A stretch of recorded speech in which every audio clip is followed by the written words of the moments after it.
দক্ষিণ এশিয়ার অন্যতম পরাশক্তি ভারত আর একটি দ্বীপরাষ্ট্র মালদ্বীপ। এই দুই দেশের মধ্যে ৬০ বছরের দীর্ঘ বন্ধুত্ব। ১৯৬৫ সালে স্বাধীন হওয়ার পর থেকে ভারত দক্ষিণ এশিয়ার দ্বীপরাষ্ট্র মালদ্বীপের অবিচ্ছেদ্য উন্নয়ন অংশীদার।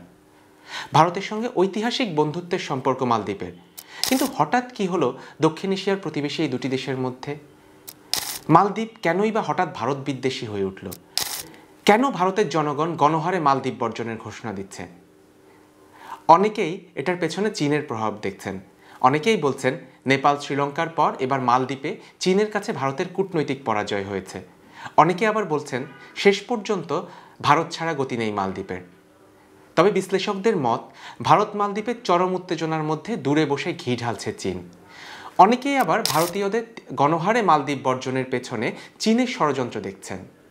ঘটনাটি আসলে কি তা নিয়ে আজকে আলোচনা করব আমরা সারা বাংলার আন্তর্জাতিক অনুষ্ঠানে।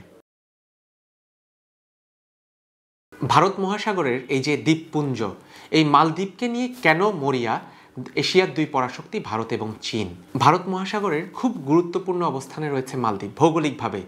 আর এই মালদ্বীপকে ঘিরে এশিয়ার দুই পরাশক্তি ভারত এবং চীনের এই যে রশি টানাটানি দ্বন্দ্ব, এটা কিন্তু বহুদিনের। এশিয়ার দুই পরাশক্তি ভারত এবং চীনের দ্বন্দ্বের মূল জায়গাটি মূলত এই জায়গায় মালদ্বীপকে ঘিরে যে জলপথ, এই জলপথ কেন্দ্রিক। মধ্যপ্রাচ্যের কয়েকটি দেশসহ দক্ষিণ এশিয়ায় প্রভাব খাটাতে মালদ্বীপের অবস্থানটি নিঃসন্দেহে গুরুত্বপূর্ণ।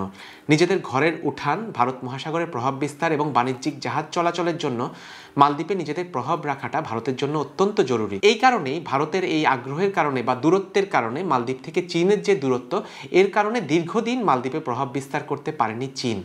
দ্বীপপুঞ্জটিতে ভারতের একচ্ছত্র আধিপত্য ছিল, কিন্তু ২০১৩ সালে চীনপন্থী আবদুল্লাহ ইয়ামিন ক্ষমতা এলে চীনের বেল্ট অ্যান্ড রোড ইনিশিয়েটিভে সম্পৃক্ত হয় মালদ্বীপ।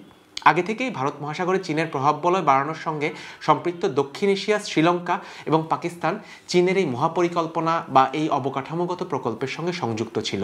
এছাড়া চীন ভারত মহাসাগরে আফ্রিকা এবং আরব থেকে তাদের পণ্য পরিবহনের জন্য যে জলপথ, সেটিকে নির্ঝঞ্ঝাট করার কাজ করছিল বহুদিন ধরে।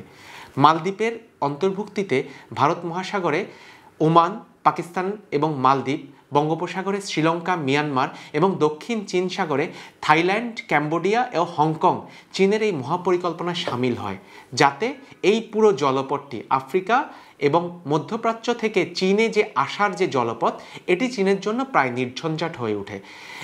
এই জলপথ নির্ঝঞ্ঝাট করার জন্য যে প্রক্রিয়াটি, একে এখনও চীনের কূটনৈতিক একটি বড় সাফল্য হিসাবে এখনও বিবেচনা করা হয়। অপরদিকে ভারতও কিন্তু ২০১৩ সালের পর দীর্ঘকালের এই বন্ধুত্ব বা দীর্ঘকালের এই বন্ধু হারানো এবং ভারত মহাসাগরে চীনের এই আধিপত্যকে এত সহজভাবে নেয়নি।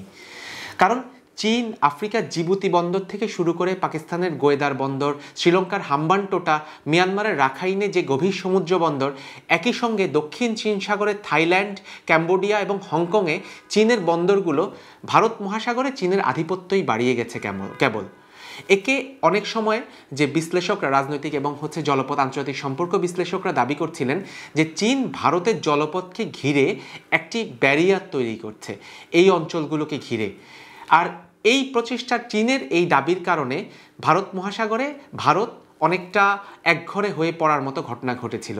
তাই ভারত সবসময় জোর প্রচেষ্টা চালিয়ে গেছে যে ভারত মহাসাগরে তাদের ঘরের কাছের বন্ধু মালদ্বীপকে ফিরে পাওয়ার ব্যাপারে। এদিকে ভারতের মাঝে মালদ্বীপের এই যে ক্রমবর্ধমান উত্তেজনা, এর মাঝেও মালদ্বীপের সঙ্গে সম্পর্ক বাড়িয়ে গেছে চীন। এজন্য তারা মালদ্বীপে বিলিয়ন ডলার বিনিয়োগ করেছে। এরও ফলও পেয়েছে চীন, কারণ সবশেষ নির্বাচিত প্রেসিডেন্ট মুইজু যখন চীন সফর করেন, তখনও তিনি চীনকে মালদ্বীপের সবচাইতে শক্তিশালী এবং বিশ্বস্ত উন্নয়ন অংশীদার হিসাবে বর্ণনা করেন। এর পাশাপাশি মুইজু তাদের দেশে বিনিয়োগের পাশাপাশি তারা চীনা নাগরিকদেরকে মালদ্বীপ সফরেরও আমন্ত্রণ জানান। চীনের প্রেসিডেন্ট শি জিনপিং এও ঘোষণা দিয়েছেন মালদ্বীপকে সহযোগিতার জন্য সবকিছু করবে চীন। ঐতিহাসিকভাবে দুই বন্ধুরাষ্ট্র ভারত এবং মালদ্বীপের বৈরিতা এই মুহূর্তে চীনের জন্য অবশ্যই একটি বড় সুযোগ। তাই শি জিনপিং ভারতের সঙ্গে দ্বীপরাষ্ট্রটির বৈরিতার মাঝে মালদ্বীপের পাশে থাকার কথা জানিয়েছেন বারবার। তবে বেইজিং হালের এই সম্পর্ক উন্নয়ন ভারতের সঙ্গে মালদ্বীপের দূরত্ব বাড়াবে আরও। আর ঘরের পাশের প্রতিবেশী ভারতের সঙ্গে মালদ্বীপের এই দূরত্ব এই শতাব্দীর শেষ ভাগে সমুদ্রে বিলীন হওয়ার আশঙ্কায় থাকায় অনিন্দ্য সুন্দর এই দ্বীপরাষ্ট্রটির ভবিষ্যৎকে কোথায় নিয়ে যায়, সেটি এখন দেখবার।